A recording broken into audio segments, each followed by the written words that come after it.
Hey friends and foes, welcome to Brushwork Podcast. My name is Stephanie Scott, and today we're talking about envy, jealousy, and imposter syndrome. Earlier this year, I experienced envy on a scale I have never felt before. An envy that was like an all-consuming rage storm of jealousy. It like blindsided me. In the past, I've had a complicated relationship with jealousy. I've felt twinges of, I want that. Why do they have that? And it would be so cool to be like that person someday. I've been on the opposite end of jealousy too. Been the person who somebody else has looked at and thought, they have it so easy. They're always succeeding. Why can't I have that? But this last summer, I had an experience that was way more intense than any social media imposter syndrome that's shown up for me in the past. And I wanted to talk about it. Before I get into the actual event, I want to admit that I'm ashamed of this feeling. I don't like feeling envious. I don't like feeling jealous. And it's hard to talk about and reveal to you, my friends and foes, that I feel this intensely sometimes. I'm a people pleaser, and I like to present myself as someone who doesn't have thoughts like this. It's a facade and doesn't really serve me anymore, hence why I'm recording this episode. I'm trying to overcome these feelings. I'm not going to name names here about the person I'm jealous of, but to give it some characterization, I'm going to use the example that Nicole Baker gave to me when I was working through this problem with her, and call this artist Stacy. I feel like Stacy is such a good name of someone to be jealous of. It's just, there's something about it that's just like saucy and delicious. What a great name. If your name is Stacy, I'm sorry that I'm jealous of you, but it's just the truth. When I first saw Stacy's work 3 years ago on Instagram, I was immediately struck by how skilled she was. Her work has super clean lines, it's exquisite color work, really bold, well thought out imagery, it's narrative, it's interesting, very powerful stuff. Her work is just a knockout, and I'm consistently impressed by her artwork. I think as a first thought here, it's often that the people I'm jealous of, the people I feel envy towards, I'm usually impressed by them. I'm usually wowed by their work, and just when I see their artwork, I feel tremendous respect for that. But also I want to be that, you know? It's a very complicated sort of feeling. I was so drawn by her artwork that I've even bought some of her paintings before. I have them framed and in my house, and every time I look at them, I love them more. They're really, really good. So how did this admiration of this artist turn into such a powerful envy in my brain? So much so that every time I see Stacy's artwork out there in the world, I feel a pulse of anger towards myself. I think in my brain, I had equated the quote-unquote level of her work as equivalent to mine when I first saw it on the internet a couple years ago. Stacy's work was affordable and was brilliant when I first saw it. She was having the same kinds of shows I was getting. She ran in similar circles, despite the fact that we make very different kinds of artwork. So here's the story. One day, during the many art shows that were happening in Seattle in the summer, there was a particularly big indie art show that seemed to pop up out of nowhere. I want to say that I'm nervous of y'all figuring out who I'm talking about just by saying this, and I'm just gonna keep going, because if you figure it out, it's fine, but it's not the point of this episode. So this big indie art show happens, and I hadn't heard about it at all. I hadn't seen any advertisements for it. I hadn't seen any sort of promotional material about it. It just showed up, and I didn't hear about it until I literally ran into the building. I turned a corner one day, and it was in the middle of the summer, and I was walking around with my mom, and we were going to some different events that were happening in downtown Seattle. And then boom, here's this enormous building with multiple floors of artwork. It was the kind of show that doesn't just happen. This would have taken months and months and months of preparation, a collaboration of getting sponsorships. This was a pretty big deal and complicated to put on. This show took over multiple floors of one building. It featured not just emerging artists, but artists that were just, hit it out of the ballpark, really amazing people, amazing artists. And they all had major installations in the show. Really beautiful, thoughtful, sometimes political, inspiring installations. And on one of these floors was Stacy's work. Now, my mom and I didn't know that Stacy was going to be... My mom doesn't even know who Stacy is. We didn't know what this was. We just saw the entrance to it, and we were like, we should go look at this because it's cool. So we go in, and I'm in a good mood. I'm seeing all this art, and I'm like, wow, I don't know some of these artists. These are so cool. And like, they're all from like the Seattle area, at least the Pacific Northwest. And we go up to one of the floors, and there's Stacy's work. And all my good mood about finding all these cool Seattle artists just like evaporated, screeched to a halt. I was like, I'm gonna swear now, so if you don't want to hear that, I'm sorry. I was like, who the fuck don't I know that I haven't even heard of this show? Like, who am I not talking to get into this show? What am I doing wrong that this show, which must have taken ages and ages and lots of people and of hard work to plan and orchestrate, completely passed me by? Like, I hadn't even heard about any of this. I was like, am I not good enough that several people who I know that are in this show didn't even consider like asking me to be a part of it or like telling me about it? My gosh, my brain was, I was pissed. One, I was super mad. I'm smiling now because I'm recording this episode and it's been half a year later, but I was so in my head and I was so like angry, like I was seeing red. I was like, why am I not good enough to be in something like this? Gosh, I was just in such a rage. I could like feel it in my skin. It was prickling. I was pissed, and I've never been so mad at myself being in a space that was supposed to be a celebration. So then, to even further the hurt I was giving towards myself, self-imposed, I set myself up for more failure. I went to Stacy's Instagram page, and then I liked a bunch of her posts, and then I took pictures of all the art I saw, and I put it in my stories, and I talked about how cool this show was, and then the algorithm was like, oh, you like this content? I want to show you more. So then, even when I left the show feeling angry at myself, I was getting bombarded by pictures of the show because I was telling the internet that I was interested. It was just like a vicious cycle of just hating, but also like, here, give it more attention. Later, when I was talking about this experience with my coach, she told me that that's imposter syndrome, Stephanie. And I think it took until then to understand what imposter syndrome was. Before, I'd heard of imposter syndrome and the feelings of not feeling good enough, and I hadn't equated it to the anger that it shows up when I feel it. And I was like, oh, yeah, that's what it feels like. Not just uselessness and not just helplessness, but like, fuck. What am I doing that's not enough, you know? For the next few months, every time Stacy would get a new show or like some sort of exhibition or mural or whatever, things that she had sold online, I would feel echoes of this envy.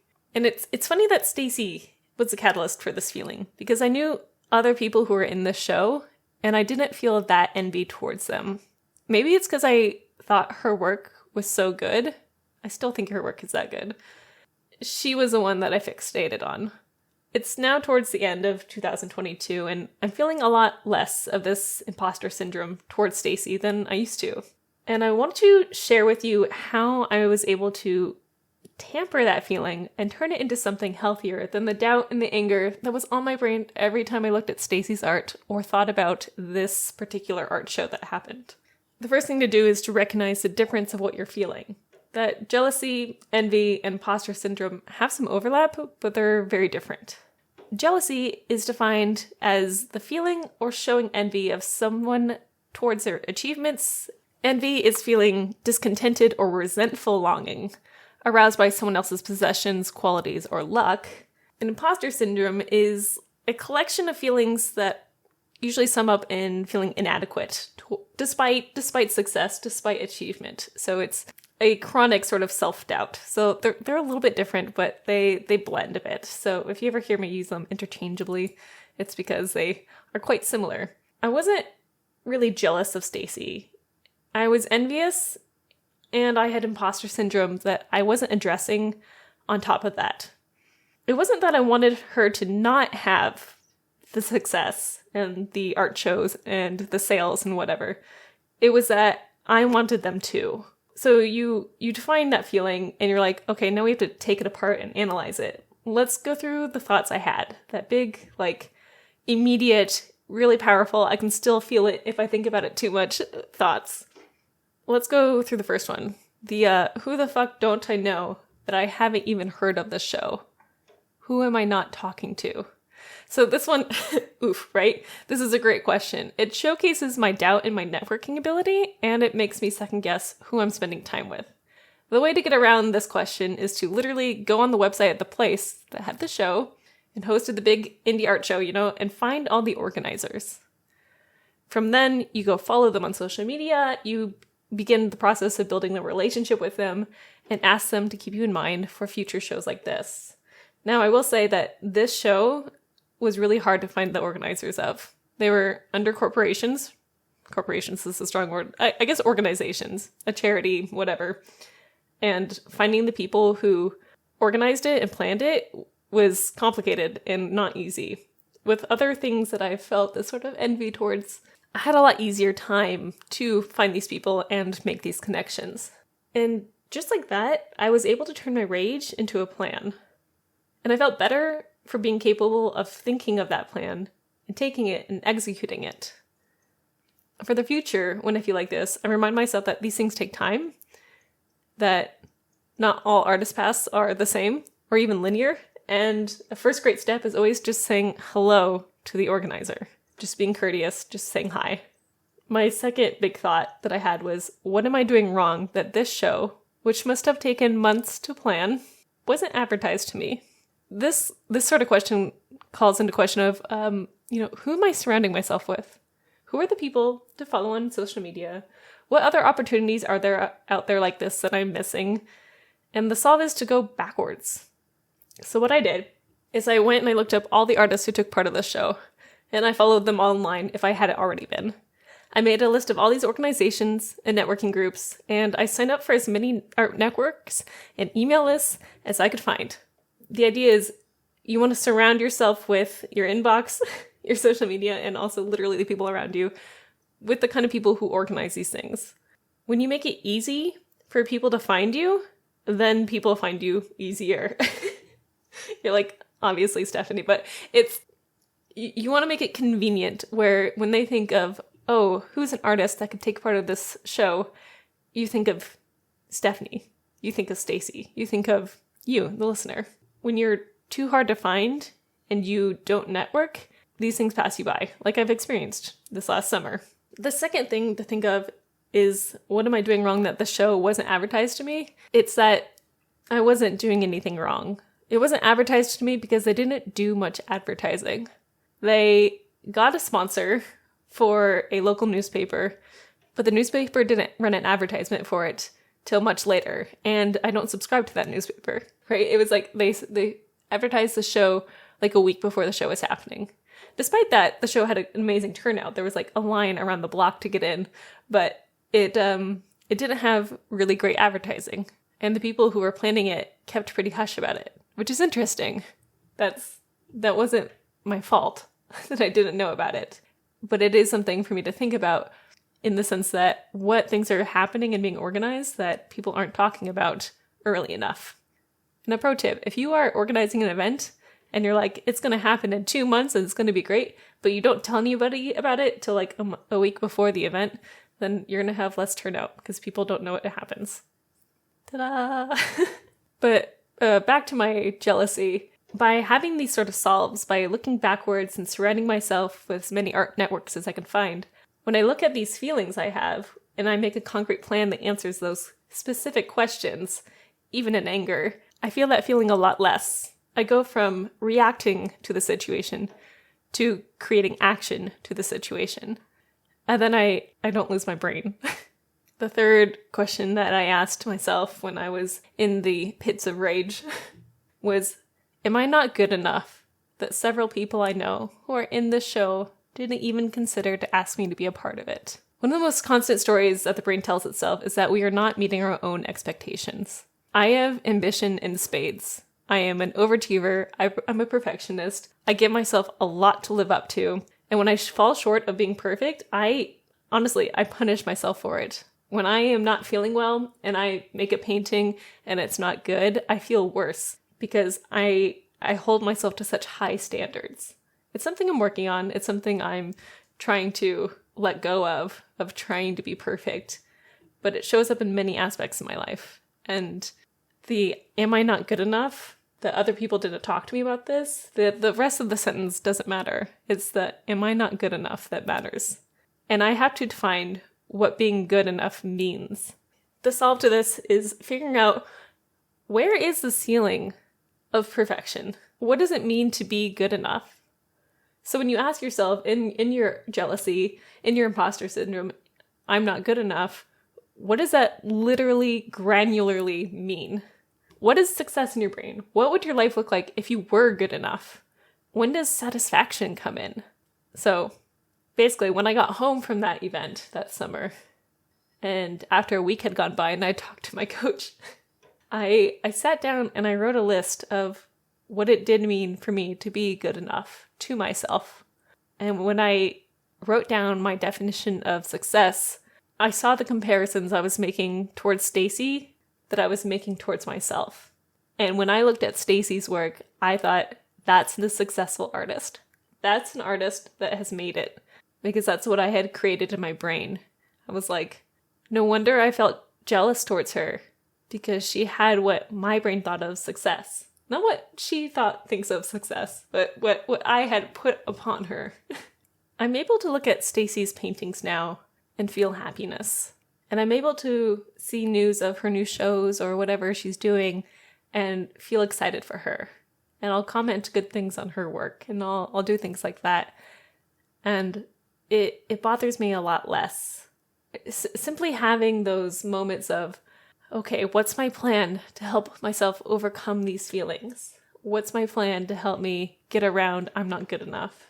What is my definition of success? I feel good when I look at Stacy's work now because I've taken apart the instinctual feeling of I want this, and I've taken it off of her so that my jealousy is no longer projected onto her as an object, but I can see her as another artist, as a colleague even.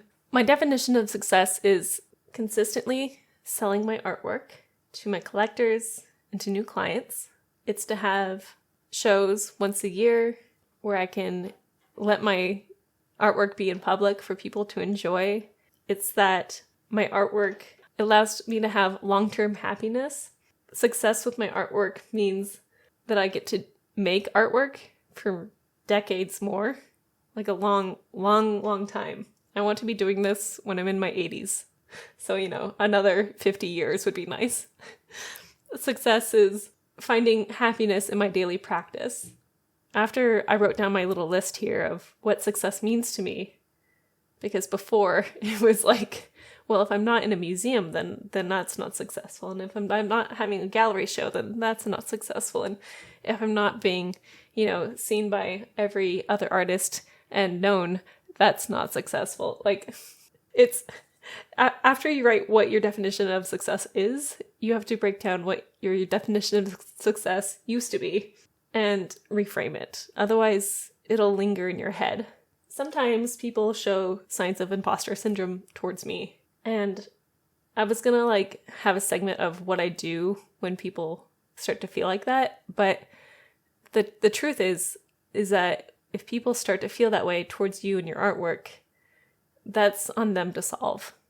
If they feel like, oh, your work is just so good, why should I even bother painting or whatever, that's for them to figure out. And if they lay it on you, that's either something you choose to ignore, or you say something similar to I really love cowboy westerns.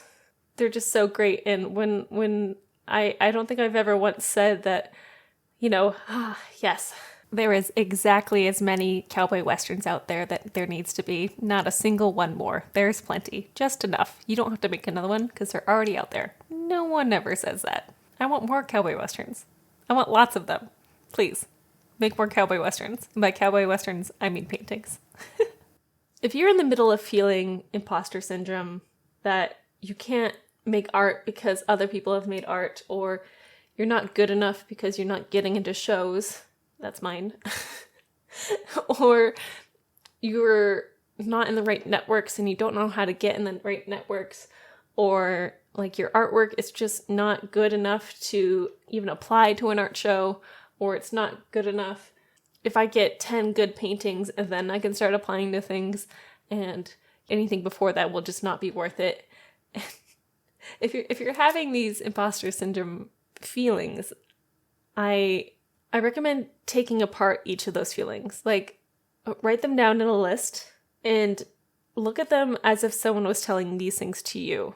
I would then find the most simplest of question that you're asking about yourself or statement.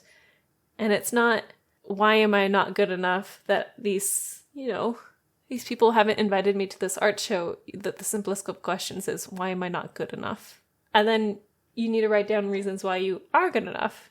And what does good enough mean to you? I feel like a lot of times you feel imposter syndrome because of social media.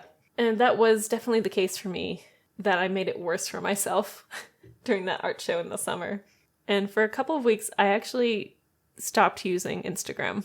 I needed to reset my brain so I could feel like I could have success again.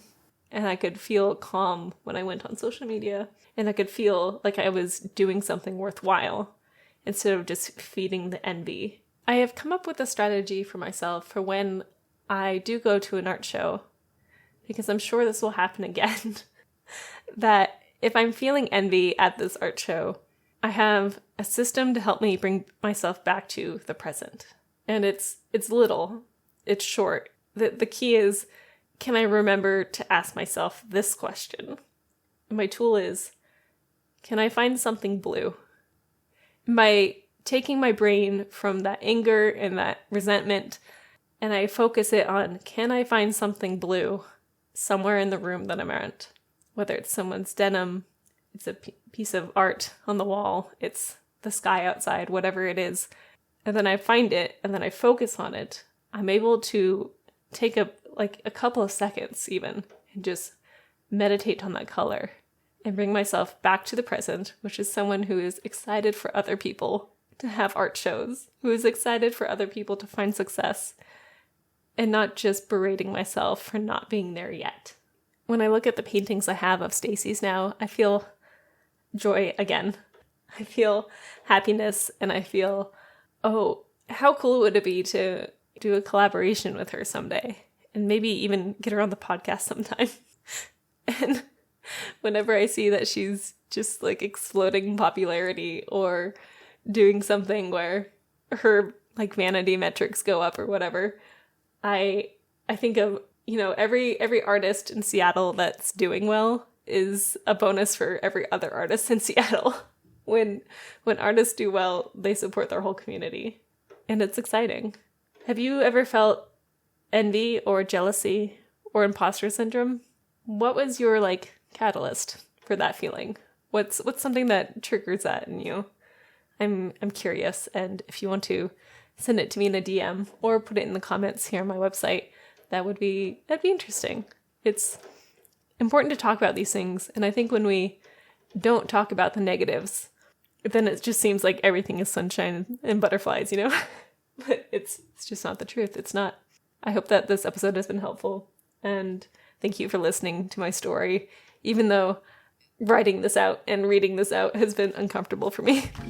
All right, friends and foes, make good choices, and I'll see you next time. Goodbye.